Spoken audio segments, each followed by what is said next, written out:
So Christian, so happy for you to be here, so happy to be in Phoenix. So I looked at your website and I looked at a lot of the Texas Youth Summit stuff. Can you tell me a little bit more about everything that you're doing with that? Well, it's an honor to be with you, and Texas Youth Summit is a brainchild working with so many youth on college. I've taught college for about 8 years and did college ministry, and also have been a political operative in some races in Texas, worked with Senator Cruz particularly. And I liked politics, I liked ministry, I liked education, but it was really bringing all of those arenas together and educating the youth with the right principles, because if you look at it, the left has control of the mainstream media, Hollywood, social media, big tech, of course, and our colleges and universities. And so we need to have a medium to reach the youth, and so we educate them with Judeo-Christian and conservative principles, and they're really excited and fired up to go fight to save America.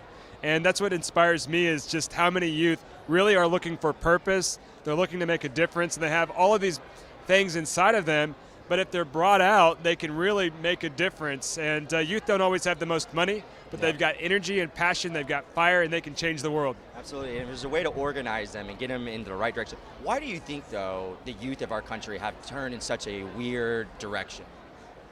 That's a really tricky question, because, I mean, if you look at all of our institutions taking over, they've been taken over by liberals. The liberals have had a plan for 50, 60 years, and they've integrated themselves into every sector of our society. And Republicans and conservatives have really just sat on the sidelines.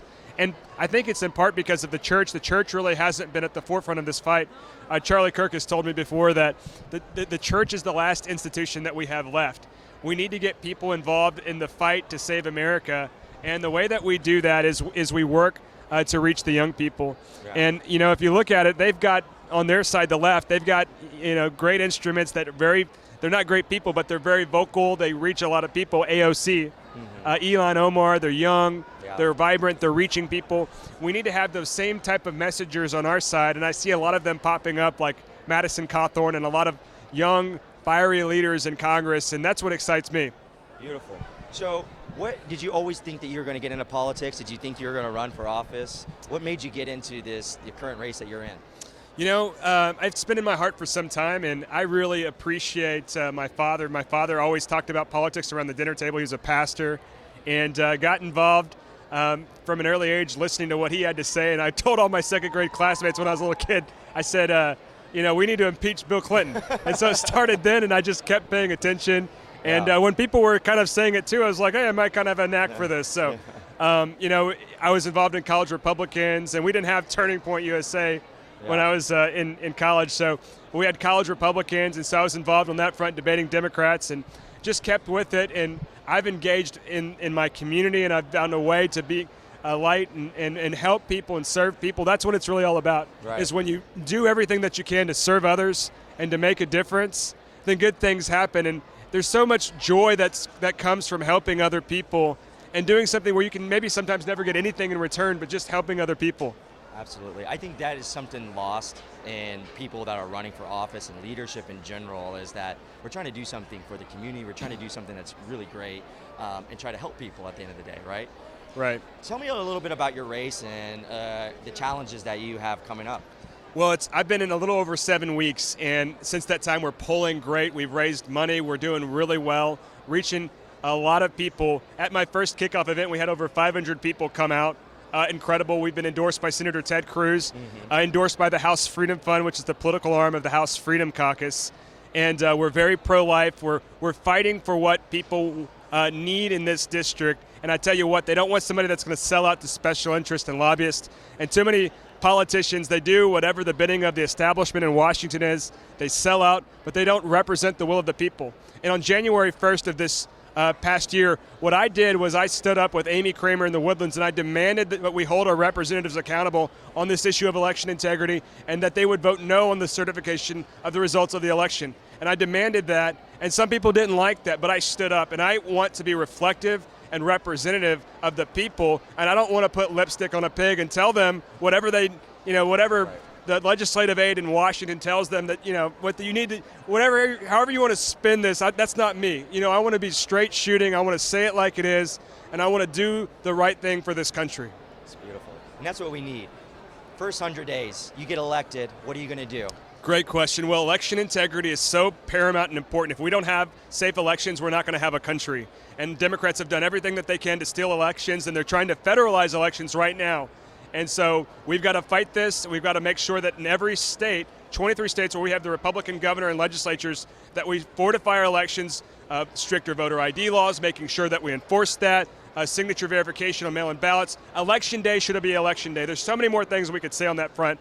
But also border security. We've got to secure the border and got to make sure that we finish the wall, fully reinstate the Remain in Mexico policy, and end catch and release. If we do those things well, then we can secure our border. But if we don't protect our nation's sovereignty, we're not going to have a country.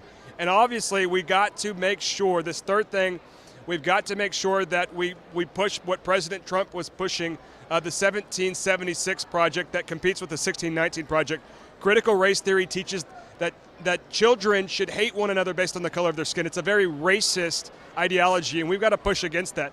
America is an exceptional nation. It's what Ronald Reagan referred to as that shining city on a hill to the glory of God. We've got to fight for this country, and the way that we do that is we educate the youth, and we've tried to do that with Texas Youth Summit. I hope we've done that really well, and we've got to fight for this country, because if we don't, we're going to lose it, and we're at a very important time in our nation's history. It's not to say that any other issues like the supply chain issues, the economy, inflation, all of those things don't matter. But I really think that if we had a Republican president, a lot of those issues would resolve themselves. And if we have President Trump, it sure as heck will resolve itself. But what we've got to do is we've got to take back the House in 2022.